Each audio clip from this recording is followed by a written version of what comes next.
Hey guys, GhazzyTV here with another Path of Exile build guide video. Today I'm going to post the last Spectre video for this league, as we've been posting a lot of different variations. It's been a meta build throughout the league and I've had a lot of fun with it. So first off, I wanted to talk about a few notes before we move into showing some gameplay footage with this build. First off, this is the extreme version of this specific build. It's my Redemption Sentry build. The links in the description will give you access to the version of solo self-found viable / league starter viable build. Also the forum guide, which is designed to be league starter friendly, as well as the high budget version, which I would recommend over this one, which has about 9.2k energy shield with enough currency invested and does about 150 to 167, even up to 180 million Shaper DPS. However, this extreme version has been very fun to play. This one is doing about 113 million Shaper DPS when you're clearing, and has a 517 million Shaper DPS when you're killing bosses, which is obviously way more than you will ever need in this entire game. However, it is very squishy. The reason I did this was, well, mainly first off because I can, and we will probably never be able to do this in the future leagues, so I took the opportunity to do this. It is designed to be delving with an aurabot that will give me all my defense. So playing solo with it is a bit squishy. I've had, in today's stream, I've been live for about 9 hours now, and we've died 4 times, I think. So it's not super squishy, but porcupines and whatnot can be very nasty unless they get immediately frozen. So with that said, I'll show you some gameplay footage of how you play this build. So let me show you a boss kill with a clearing setup, because we don't really need to change. And it's pretty nice to kill bosses with this build. I have a tendency of not bringing my Animate Guardian in when it comes to killing Elder, because the explosion, I've had situations where he actually just died in there, so we're gonna do that without him. And what you do versus Elder is you go into him, and then he's dead, and then you sit here, and after this we can then talk about the build. Talking about the guide. So basically the way you play it is that you sit around and wait for the boss to die.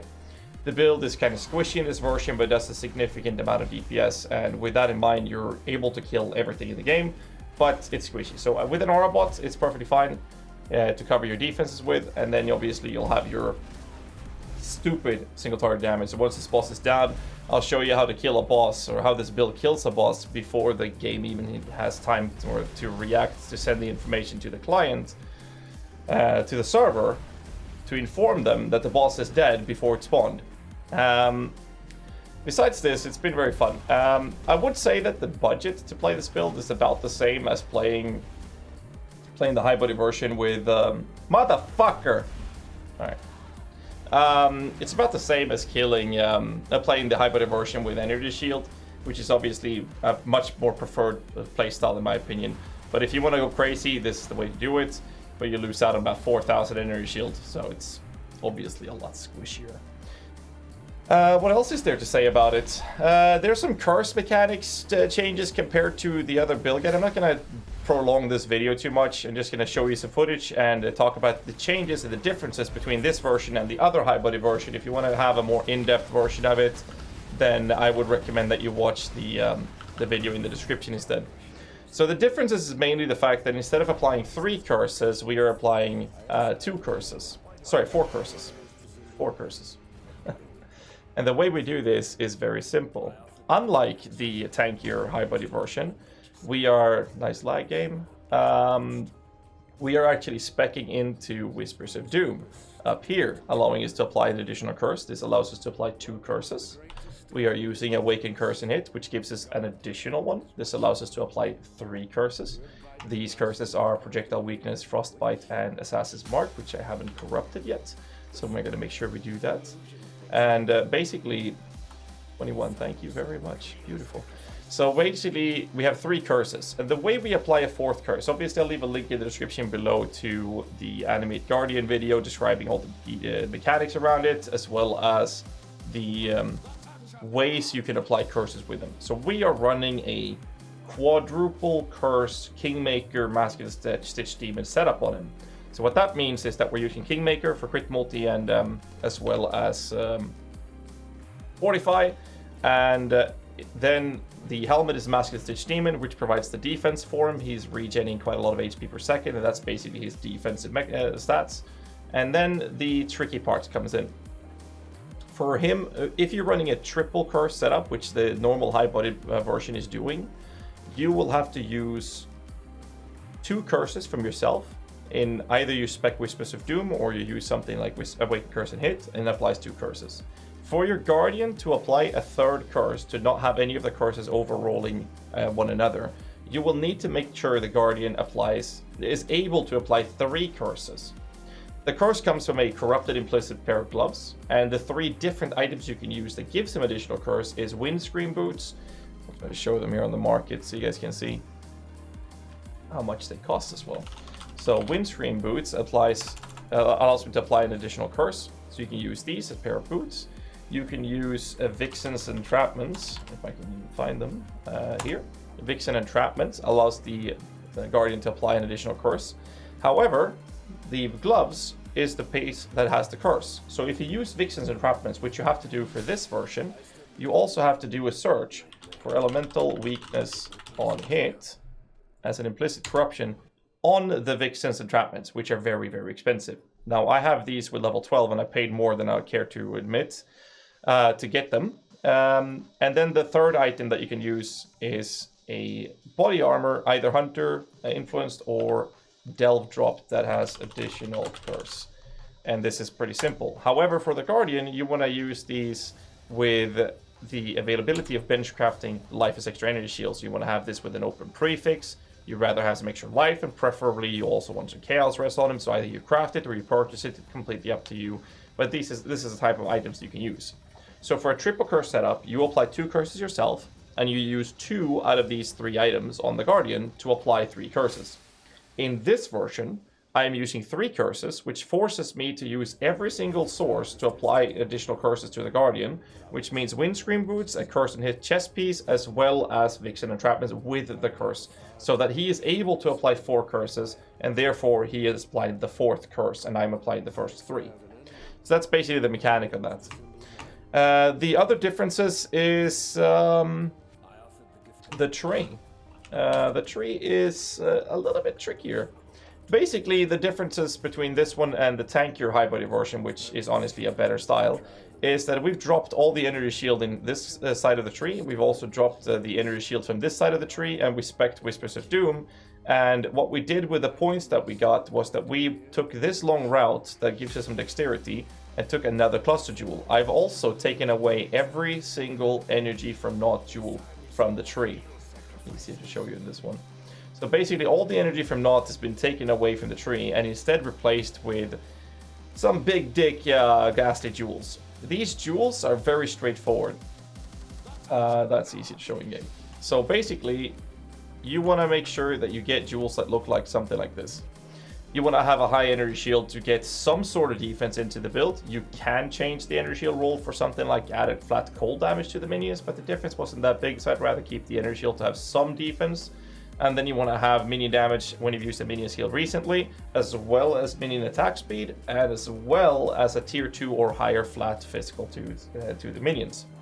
To craft these jewels, I would recommend purchasing a jewel that has the minion damage when you use the minion skill recently and the attack speed, because those are the tricky ones to get, and then remove add defense till you get a decent energy shield roll, as well as adding augmenting physical from harvest to get the physical roll, and then re-roll that till you get a tier 2 or higher. Now most of my jewels are tier 1, but I have one bad jewel down here, which is only a tier 3 physical roll with a tier 4 energy shield, but with the attack speed and minion damage. So you don't have to go crazy to reach the point where one Spectre is doing 100 million Shaper DPS. We killed Awakener 8 Cirrus with one Spectre just to show how broken this build can actually become with the amount of crafting we're able to achieve with this build. So it's pretty crazy.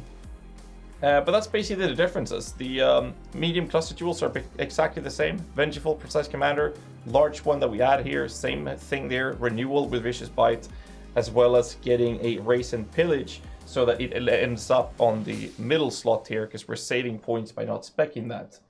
There's a couple of other mods that you can get on the large cluster to avoid that, and the best way to check that is to go into PoE DB mods and check large cluster jewels.